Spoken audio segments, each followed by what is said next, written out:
yttrium, scandium, lanthanum, cerium, praseodymium, neodymium, promethium, samarium, europium, gadolinium, terbium, dysprosium, holmium, erbium, thulium, ytterbium, and lutetium.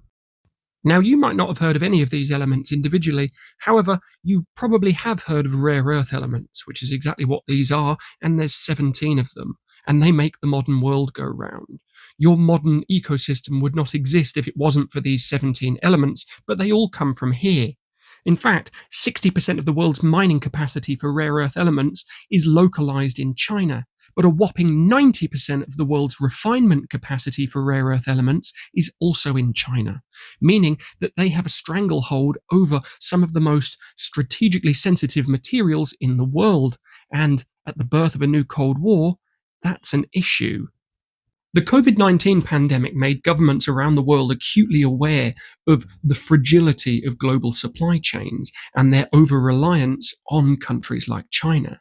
So now governments around the world are scrambling for these rare earth elements because despite their name, they're not actually as rare as they sound. They're just not very heavily concentrated. They're actually fairly well distributed.